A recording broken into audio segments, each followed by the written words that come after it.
तो आज हम सीखेंगे कि जो हमारा एड्रीनो में और सी प्रोग्रामिंग में जो है ऑपरेटर्स जो हैं वो क्या होते हैं।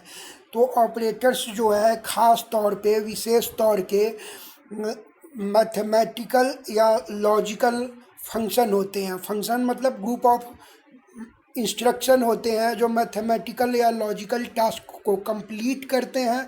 और जो सी प्रोग्राम है उसमें बहुत सारे इस तरीके के जो है ऑपरेटर जो है अवेलेबल है और ये इनसे काफ़ी ही संपन्न है जो हमारा सी प्रोग्रामिंग है। और वही कंसेप्ट हम आर्डिनो में भी यूज करते हैं। तो मेनली जो हमें याद करना है कि जो सी प्रोग्रामिंग होता है और आर्डिनो की प्रोग्रामिंग होती है उसमें कौन कौन से ऑपरेटर है।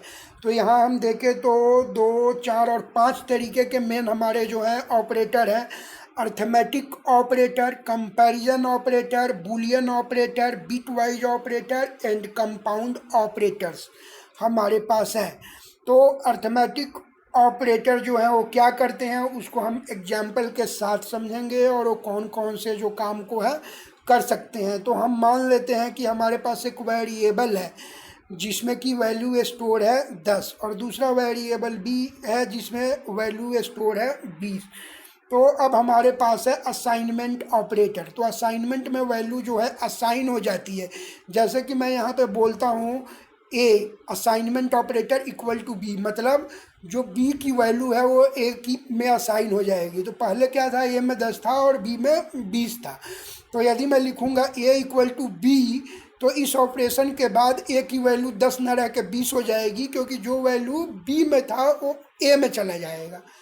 इसके बाद है हमारे पास एडिशन। तो ये क्या करता है कि ये दो जो हमारे हैं ऑपरेंड ए और बी जो वेरिएबल हैं इनको ऐड कर देगा।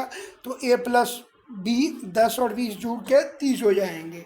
उसके बाद है हमारे पास सब्सट्रैक्शन। जैसे सिंपल सब्सट्रैक्शन होता है ए माइनस बी, तो ए में 10 है वैल्यू वहाँ पे 10 लिख देंगे और बी में 20 तो -10 आ जाएगा डिफरेंस। मल्टीप्लिकेशन है तो दोनों जो हमारे वैल्यू हैं उनको मल्टीप्लाई कर देगा। ए 10 इन बी 20 200 हो जाएगा। डिवीजन है तो ये डिवाइड करने के लिए होगा और मॉड्यूलो जो है बताएगा कि जो इंटीजर डिवीजन के बाद क्या बचा, तो यहाँ पे कुछ भी नहीं बचा तो 0 हो जाएगा। उसके बाद है हमारे पास कंपैरिजन ऑपरेटर। तो जैसे नाम से ही है कि कंपेयर करने के काम में आता है। अब हम क्या चाहते हैं कि यदि ये इसके इक्वल हो तो ये वाला काम हो, इक्वल नहीं हो तो ये वाला काम हो। तो ये 2 बार जो हमने लगा रखा है ये इक्वल टू का निशान, तो इसे हम बोलेंगे इक्वल टू। जब सिंगल था ऊपर हमने यूज किया तो उसे हमने असाइनमेंट ऑपरेटर बोला था। यहाँ पे 2 बार लिखेंगे तो इक्वल टू हो जाएगा। और यदि ए इक्वल टू बी होगा तो जो इसका फाइनल रिजल्ट आएगा वो हो जाएगा ट्रू। लेकिन यहाँ पे ए इक्वल टू बी जो है वो नहीं है तो इसलिए ट्रू नहीं है। दूसरा है कि वो नॉट इक्वल टू। तो जैसे ए और बी एक 10 है एक 20 है तो दोनों इक्वल तो नहीं है यानी not equal to A not equal to B. This statement मतलब जो स्टेटमेंट है वो सही है। तो आउटपुट में यहाँ क्या आया, सही है। उसके बाद है लेस देन और ग्रेटर देन। उसके बाद है हमारे पास less than equal to, greater than equal to, जैसे कि मैथमेटिक्स में होता है तो उसी तरीके से है। उसके बाद हमारे पास आते हैं बूलियन ऑपरेटर। तो बूलियन ऑपरेटर में हमारे पास जो है ये बिट पे ऑपरेट करते हैं इनको। जैसे हमारे पास एंड है called logical AND operator. If both operand are non zero then condition become true. तो इस तरीके से हमारे पास और नॉट है। उसके बाद हमारे पास बिट वाइज ऑपरेटर है जो बिट पे ऑपरेट करता है, बिट टू बिट। तो ये हमारे पास एंड है। तो ऊपर वाला देखे हमारे पास जो बूलियन ऑपरेटर था और बिट वाइज ऑपरेटर था, इनमें डिफरेंस क्या है। तो बूलियन ऑपरेटर में 2 बार एंड है, 2 बार और के लिए निशान है, नॉट के लिए 1 बार। यहाँ पे सिंगल टाइम हम यूज कर रहे हैं, नॉट के लिए टाइग वाला निशान यूज किए हैं। और यहाँ पे हमने इसको एग्जाम्पल के साथ दिखाया हुआ है कि जो हमारे पास एंड का मतलब है कि बाइनरी एंड है। Operator copy a bit to the result if it exist in both operand में, यदि एग्जिस्ट करता है तो करेगा।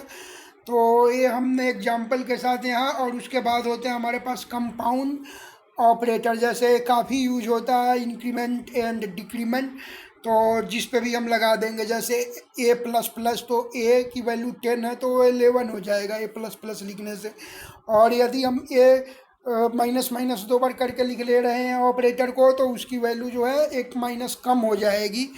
और ये है हमारे पास कंपाउंड एडिशन, कंपाउंड सब्सट्रैक्शन। तो इसमें क्या हो रहा है, A B plus equal to A, तो इसमें इस तरीके से समझना है कि जो B है और A है, तो B प्लस का निशान है, तो B प्लस A दोनों आपस में ऐड हो जाएंगे, और ऐड करने के बाद जो रिजल्ट आएगा, जैसे कि 30 आया, तो वो फाइनली B में स्टोर हो जाएगा। इसी तरीके से B माइनस, तो जो यहाँ पे माइनस इक्वल टू है, तो इन सब में क्या होगा कि जो माइनस है प्लस है, तो वो वाला ऑपरेशन हो रहा है, और जो हमारे पास इधर लेफ्ट साइड में जो वेरिएबल है, फाइनली उस ऑपरेशन को कंप्लीट करने के बाद डेटा जो है उसमें स्टोर हो जाएगा। तो इस तरीके से ये कंपाउंड मल्टीप्लिकेशन, डिवीजन और ये सारे के लिए जो है अप्लीकेबल होगा। तो इसमें हमने सीखा कि हमारे पास जो है मेनली कौन कौन से जो हैं वेरिएबल ऑपरेटर होते हैं, और इन ऑपरेटर का जो वर्क है वो किस तरीके से होता है। तो एक बार हम फिर से जो है ऑपरेटर को रिवाइज कर लेंगे। हमारे पास 5 तरीके के ऑपरेटर है: arithmetic operator, comparison operator, Boolean operator, bitwise operator and compound operator. धन्यवाद।